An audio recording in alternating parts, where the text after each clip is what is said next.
So today we are going to see periodic classification of elements. See, in periodic classification elements we are already seen periodic classification of elements, electronegativity, ionization energy, atomic radius. So today what we are going to see, extractive metallurgy of aluminium. See, extractive metallurgy means how to extract the metals from its ore.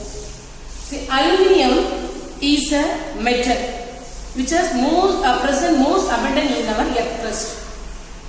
See, we know that aluminium is a reactive metal, but it is present in the combined form of other elements. That means ores. Ores is nothing but is a mixing of other objects or elements. See, what are the elements present in the ores of aluminium? Bauxite, cryolite and corundum. Bauxite, what's the formula for bauxite? Al2O3.2H2O. Cryolite Na3Al(F6) and corundum Al2O3. See, from this ore, which one we have to take to extract the aluminium? That is bauxite, because bauxite is the chief ore of aluminium. So how to extract aluminium from bauxite ore? Using two processes we have to extract aluminium from bauxite. First process is Bayer's process. Second one is Hall's process. First we are going to see the Bayer's process. See, conversion of bauxite into alumina, that is Bayer's process. From bauxite, how to convert alumina in Bayer's process. See the following steps to convert bauxite into alumina. First you have to take the bauxite. So actually bauxite in the grounded form and powdered form. If you mix with concentrated caustic soda under 150 degrees Celsius, if you are heated means what? It will form, that is sodium meta-aluminate. So bauxite mixed with concentrated caustic soda under the temperature 150 degrees Celsius to form sodium meta-aluminate. From the sodium meta-aluminate, which is the second process, which is diluted with the water. So what we have to get? A precipitated aluminum hydroxide is formed. So that sodium meta-aluminate we have dilute with water and we will get a precipitated aluminum hydroxide is formed. The final process what we have to get, that is aluminum hydroxide. If you are heated with 1000 degrees Celsius, so if you dry this aluminum hydroxide under 1000 degrees Celsius, then you will get alumina. So from this bauxite into alumina, these are the steps to convert bauxite to alumina. See, from this alumina, we are going to get or extract aluminium. By which process? Hall's process.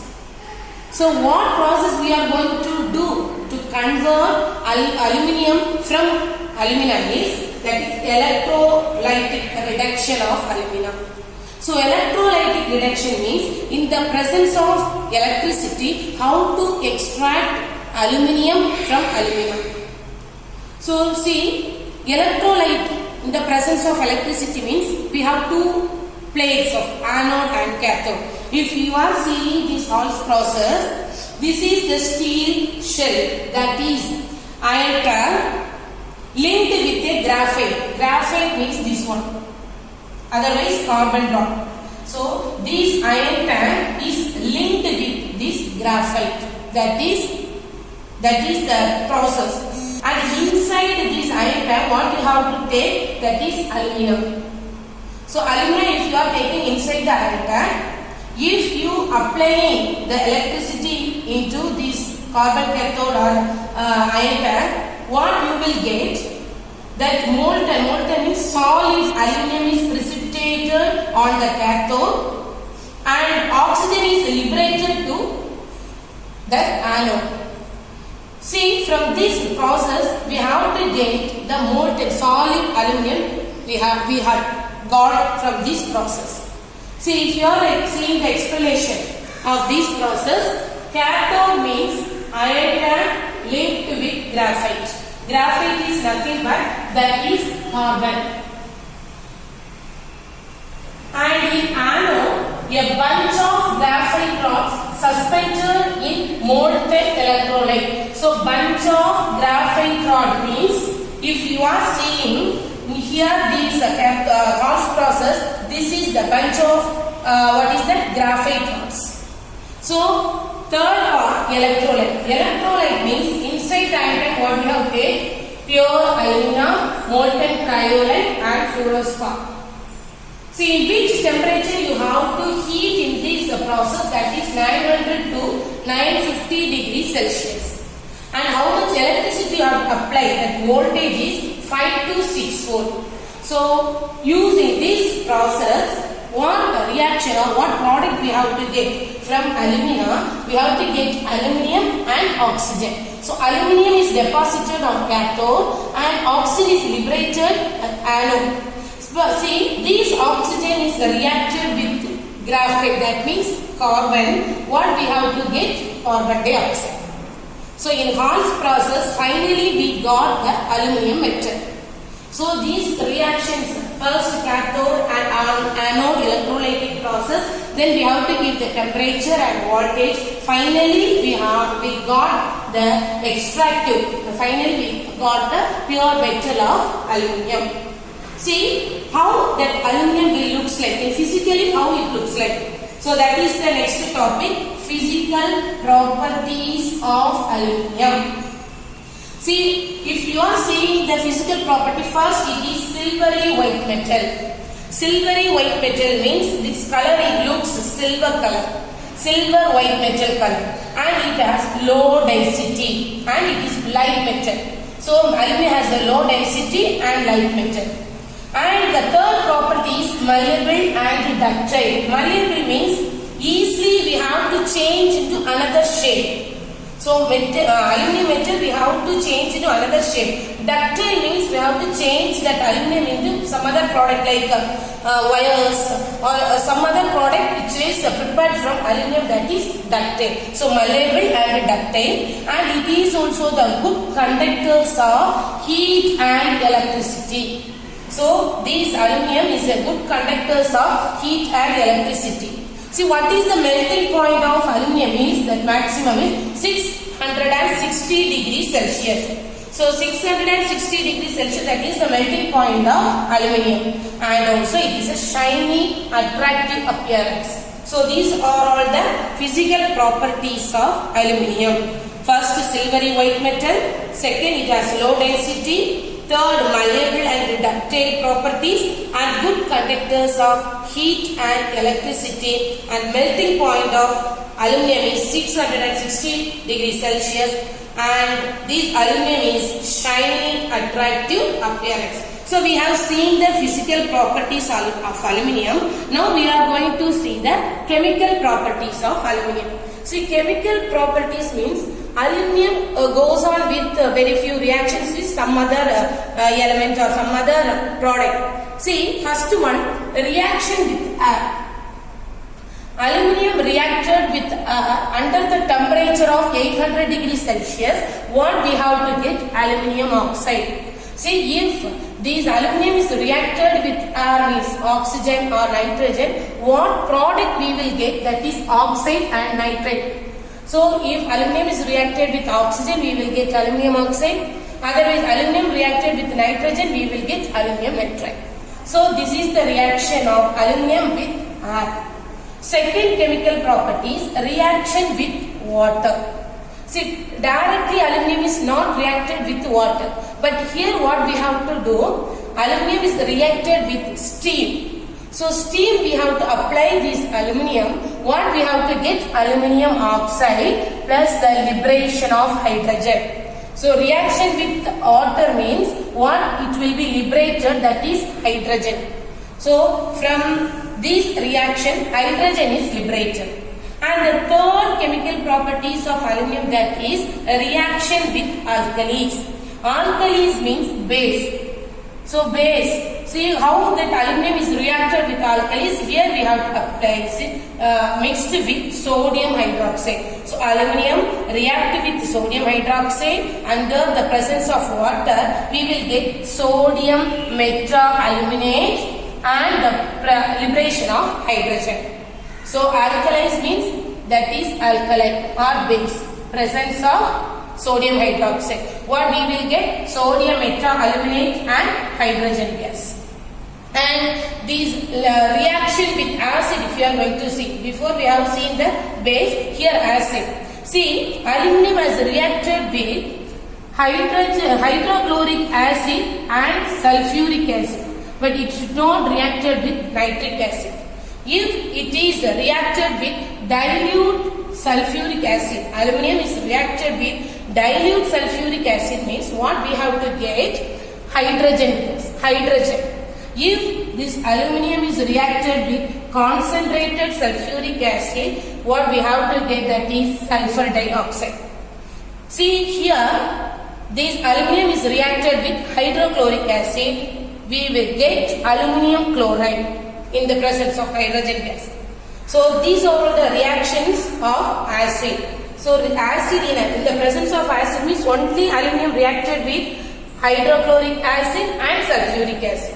So hydrochloric acid and sulfuric acid, we will get sulfuric both dilute and concentrated. In dilute sulfuric acid, hydrogen gas is liberated, and concentrated sulfuric acid, we got the sulfur dioxide.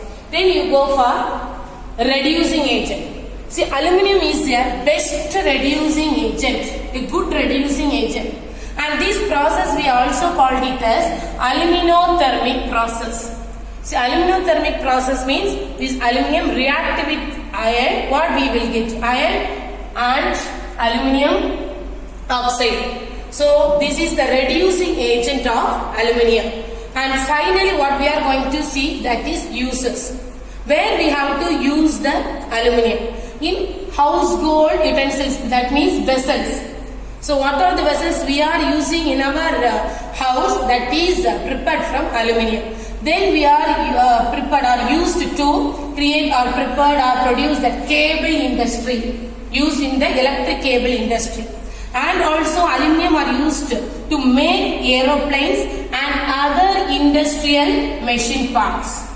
See, uses where we have to use household vessels, and we have to use in the electric cable industry, and we have to use in the making aeroplanes and other industrial parts.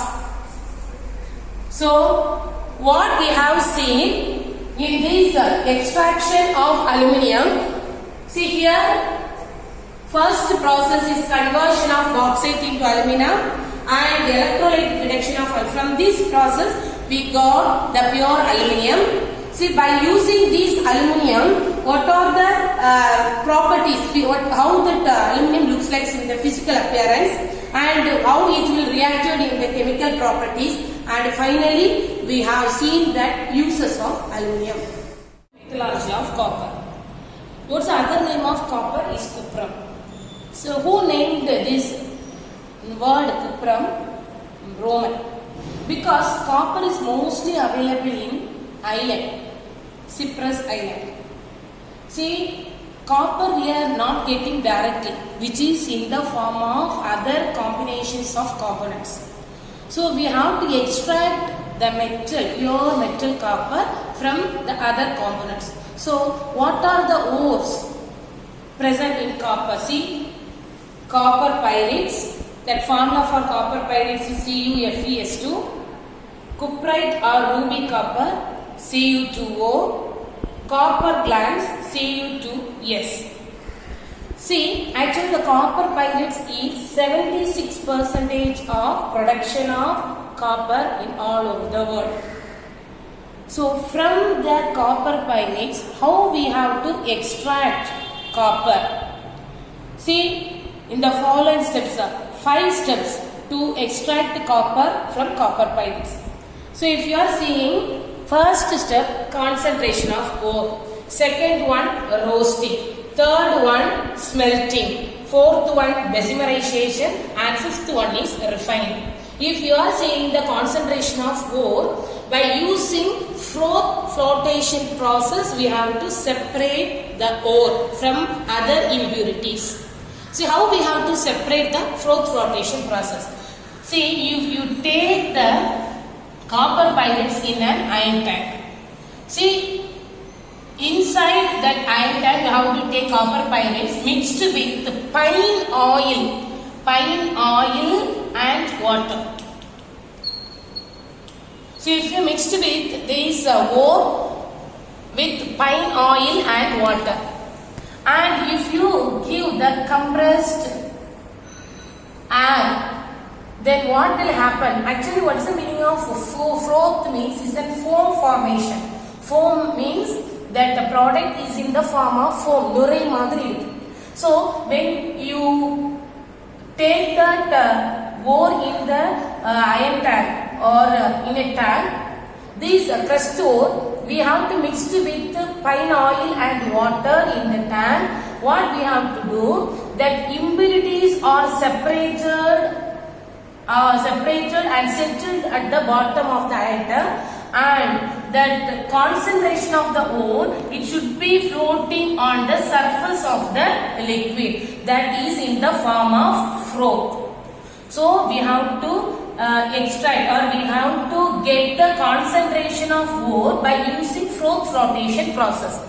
So from the froth flotation process, we have get the concentration of ore. What is the next step? Is then roasting. So from the concentration of ore, we have to roast to get the sulfides. See, in the second step, what you are going to take, you take the concentration of ore, and by supplying in the excess of air, if you supply in the excess of air, what will happen? The moisture, that is the water particle, is present in the concentration of ore, and volatile means easily evaporated. Impurities are removed. If we are roasted the concentration of ore, moisture and volatile impurities are removed. And also some other elements like sulfur, phosphorus, arsenic and antimony are removed as oxides.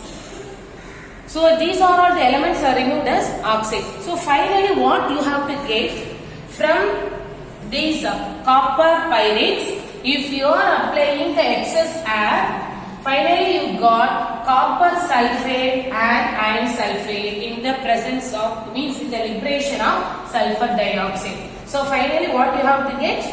In the roasted form, if you are roasted concentration of ore, finally you got copper sulfate plus iron sulfate. Then in the third process, that is smelting. Smelting means is a mixing. So how we have to mix? See, you take these copper sulfate and ferrous sulfate, that's a ore. If you mix with powdered coke and sand in a blast furnace, if you are heated this ore with powdered coke and sand, what you have to get? That is matte. Matte means copper sulfate and iron sulfate. You commonly call it as matte. Matte means it's nothing but is which is not brightly. It looks very dull. So that we called it as a matte. And also some impurities, if it is present in that ore, means that also removed. Slag means impurities. So matte, we obtain some element copper sulfate and iron sulfate, that is matte, and some impurities also we have to remove, as that impurities represented as slag. And what is the next process? So we got in the third step, what we got? Copper sulfate and ferrous sulfate. So, and the next process, that is Bessemerization. If you take this matte in the Bessemer converter, it will convert into blister copper. What is the meaning of blister copper? That copper is in the form of bubbles. So that is called blister copper. So see what process is doing in this Bessemerization. First you have to take that ferrous sulfate. If you take the ferrous sulfate with oxidized, what will get? That is ferrous oxide. So ferrous sulfide react with oxygen, we get ferrous oxide, that means iron oxide, with the liberation of sulfur dioxide. See, from this component, some of the impurities also to be present. So how we have to remove these impurities? Using silica to remove the impurities.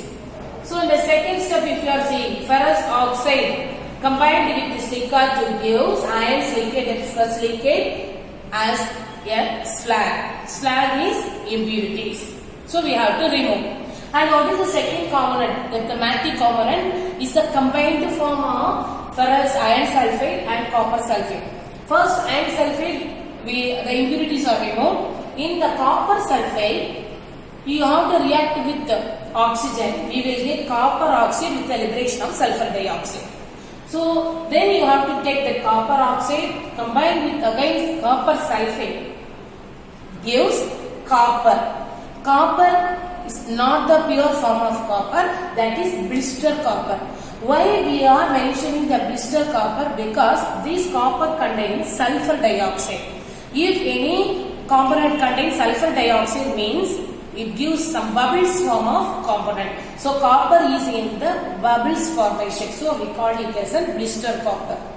And the next step is, now we got blister copper, but we are not getting the 100% pure copper. So we have to get the pure copper metal. So the final process is refining.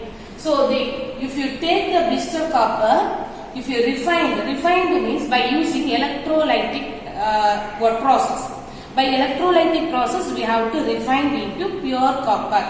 See, we know that electrolytic process means by applying electricity within the plate of anode and cathode. Already we have seen in the extraction of aluminum. The same process, it has to be done in that refining process. So if you take cathode and anode plate in that blister copper, the pure copper is deposited on the cathode and the impurities can be deposited in the anode. So if the impurities can be deposited in the anode, we call it as an anode mud. So the cathode contains the pure metal. So that metal we have to take it for other process or other. We have to check it for other properties. So cathode contains the thin plate of pure copper. So in the anode, a block of impure copper metal. And electrolytic means we have to take some solution to separate the two electrolyte plate, anode and cathode. So that electrolyte solution is copper sulfate solution. So in these 5 steps, in the 5 process only, finally we got the pure copper. So how the copper looks like? Physically how it looks like? That is the physical properties of copper. Let me see. Physical properties. First, it looks reddish brown metal. Reddish brown metal color and high luster means that means very much shining. So high luster means shining. High density, that copper has high density, and high melting point, that means 1356 degrees Celsius. So that is the high melting point of copper.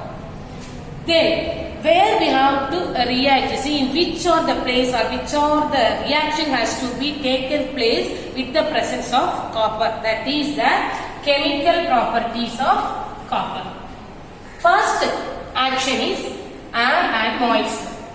So air and moisture means it's nothing but oxygen. So copper react with oxygen. In the presence of carbon dioxide, what you have to get? Copper carbonate. So copper carbonate you have to get in that action of air and moisture.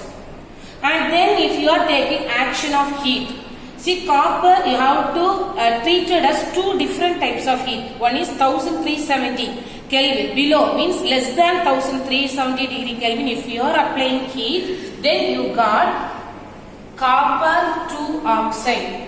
Copper to oxide, that is black in color.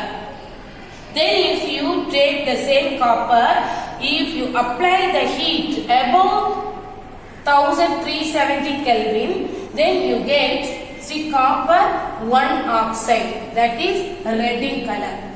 So in the action of heat with two different types of temperature. See, temperature is given as 1370 Kelvin. If less than 1370 Kelvin means copper 2 oxide, and greater than 1370 Kelvin means copper 1 oxide. Then the action of acid. So action of acid, both dilute hydrochloric acid and dilute sulfuric acid, the copper is reacting. So first we are taking copper is combined with hydrochloric acid in the presence of air. So in the presence of air only this acid will react with copper. If that air is not present means definitely that acid does not react with copper. So in the presence of air, copper react with hydrochloric acid. What we have to get, that is copper chloride. And if you are going to with dilute nitric acid, if you are taking dilute nitric acid, copper react with nitric acid. What you have to get, copper nitrate in the liberation of nitrogen oxide. And if you are taking copper with sulfuric acid, is all the acid is reacted with one, dilute only, not concentrated. So copper sulfate with the liberation of sulfur dioxide. So these are the action of acid. And copper is also reacted with chlorine. Copper react with chlorine. What you have to get, copper 2 chloride. Copper 2 chloride. And next chemical properties of copper is action of alkalis. Alkalis is nothing but is base.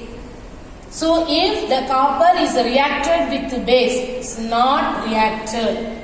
Not react means copper does not react with base. So these are all the chemical properties of copper. Then finally we are going to see uses of copper. Where we have to use. See, copper is used in the manufacturing of cables and electrical appliances. Cables and electrical appliances. Copper is used to make vessels, utensils, containers, calorimeters and coins. So third uses is electroplating. What is the use of electroplating? It is used to what we are electroplating is metal over another metal, we called it as an electroplating. So using copper we have to use electroplating, and main thing, copper is used as an alloy with gold and silver. Why we use alloy with gold and silver? Because if you alloyed with gold and silver only, we will make jewels or coins. So uses manufacturing of cables and electrical appliances, and also making utensils, containers, calorimeters and coins, and also used as electroplating, alloyed with gold and silver to form the jewels.